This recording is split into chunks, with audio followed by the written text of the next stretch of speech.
What up, y'all? VTX is in the building. Let me get this mic a little bit. Fuck this thing for now. Today I want to talk about Sami's ratio trading lottery ticket strategy and what I took away from things I learned from him. Of course, you always got to keep in mind 90% core, 10% lottery. Don't go aping into big positions and stuff like this. What we're trying to do is we're trying to get leverage on our core coins. So if you're in Pulse Chain like me, we're trying to use these to get leverage on that without having to borrow any money by doing more risky and speculative shittery. So these are altcoins, these are meme coins, these are things we're looking at that are on Pulse Chain that could potentially go up in price versus Pulse, and then we can rotate back into our core. So when we do chart these and look at the charts, you should definitely be checking this stuff out on Deck Screener. I'm going to hop over to the laptop in a second. All right, so we're over here on Deck Screener. Of course, on your left here, you got all your layer ones. Click on Pulse Chain, and then you're going to see all the top pairs. Another thing I like to look at is over here, this 24-hour volume. This is how much is being transacted on Pulse Chain. Up top here on Pulse X, you can click on that. So we see it's 19 million as opposed to 19.7. And I'm checking that out so I can see, basically thinking about the buy and burn on Pulse X. So this is really funny because there's a new token here called Your Friend Sami Fan Token.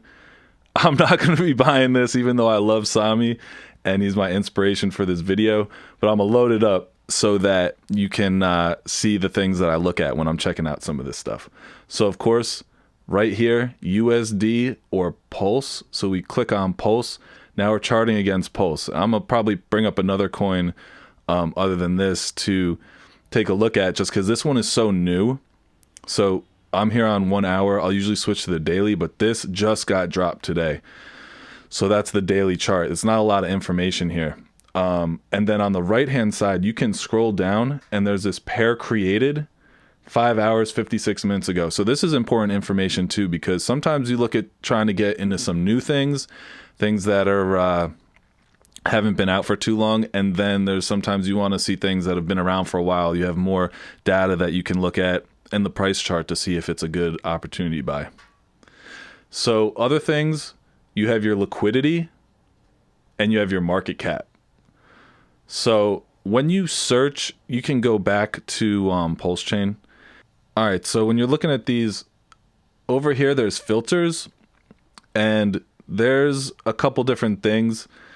So I don't really have any reason for these numbers I'm going to put in other than what I hear is that a market cap of like 1 to 10 million is kind of like a lot of room for upside. You had a lot of coins last cycle that went, 100 million plus. You can put a minimum of 1 million or maybe even like 500K.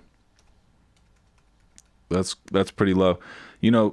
Hitting a million market cap is a good sign that the altcoin is got potential to grow. But then again, I'm not an expert in this. I might cut that out. So let's do 1 million. And then you can use this liquidity thing. You don't have to, but just keep in mind that things that don't have a lot of liquidity, they can move very fast up and down. That's a good thing. That's also a bad thing. Things that have thicker liquidity, if the price does move up, there's more likely that you can get out and rotate your position without tremendous slippage. If something's only got like 1,000 or 10,000 liquidity, if you wanted to take out anything that's close to like what the liquidity is, your slippage is going to be insane. 1,000 liquidity and you want to sell $500, that's like half of the money that's in the pool over there. You might not even be able to do that trade on the exchange when you try to do it. So I don't know. I'm gonna put like 25,000 liquidity. And you can play with these numbers and try different things. You can go through, there's a bunch of stuff here. I'm just gonna pull up Poopy die, P die, right? And then I'm going to go to the daily chart. I'm going to zoom out, right? And I'm going to switch to price impulse. Click on this ruler because we're trying to buy stuff really cheap. We're trying to buy cheap. And, you know, Sami talks about minus 90%, 90 to 95% from its peak is like, yeah, now you're in the cheap zone.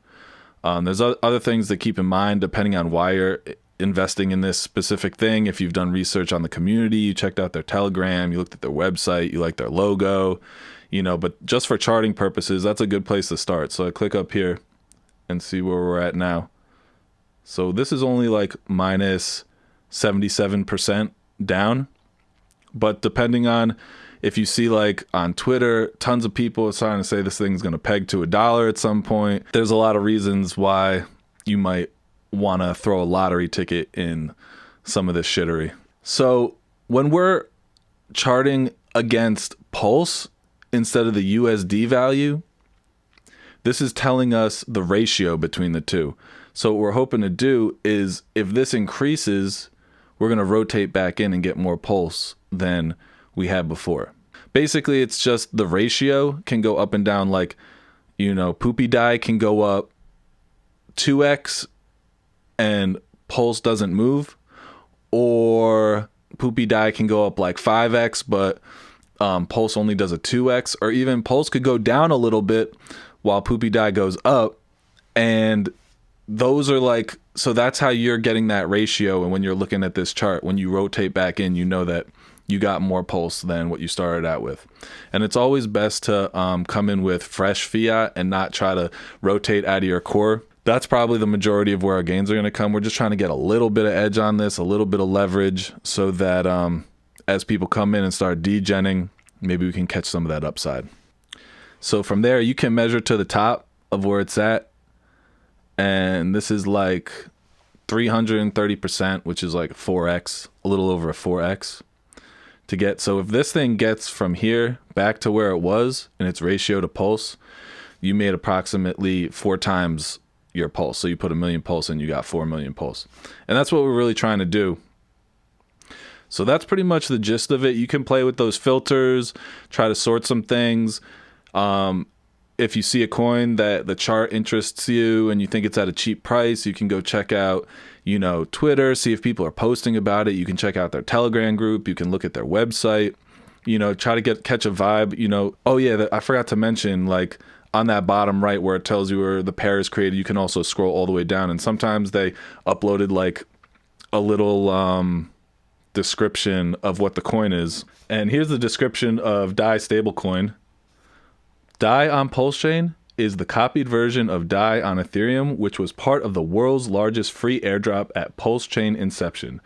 DAI on Pulse Chain, or PDAI, is a speculative future stablecoin. There you have it, a speculative future stablecoin. So these are fun. You got the Telegram, you got the website. Of course, you can do this on other chains too. And same thing, you try to pick the pair that's paired up against the Spear or the native token. So on Ethereum, that would be ETH. I'm only interested in Pulse Chain. I love the shit. It's amazing. It's the best. So that's what I'm doing. Feel free to, you know, utilize this for whichever layer one you think could pop off. The strategy is still the same. So the goal is to rotate back into our core, and we're charting on that ratio. Just be careful with your position size. You know, you might feel like some things are worth like 1, 2, 3 lottery tickets because you really see a strong community there, a promising future. And then some things just like total dog shit. And you're like, all right, maybe I'll just put in like a half a lottery ticket. And you never know, man. This shit is really like, it's really casino, straight up casino. Spinning the wheel, hitting the button on the slot machine, and you just hope one of those hits and you got a little bit of leverage. That's why we use a small position and keep our core coins core. You know, it starts with hoping that the stock market doesn't completely plummet. And then from there, we really hope Bitcoin goes up in price. And then from there, Ethereum to Bitcoin ratio, you know, people are getting more risk on, Ethereum goes up. And then from there, we're hoping people bridge into Pulse Chain. And then from there, we're hoping they fucking throw their money into these these lottery tickets, and we can get in before them. But the number one thing is that you get a cheap price, because if you see something that's down 90 to 95%, it's really one of two things. Either that fucker is going down to zero, or it's going up. So, that's the gamble when you do these things. Be careful. This is just informational purposes only, not financial advice, of course. And, have some fun. We all love clicking buttons. We love doing things, but, make sure you stick to your guns. Bitcoin halving year shit is going to be exciting. Stay strong, stay long and strong. Fucking, let's go, baby. Let's go. We just getting started. Let's make it happen. I love you guys. Thanks for tuning in. Peace.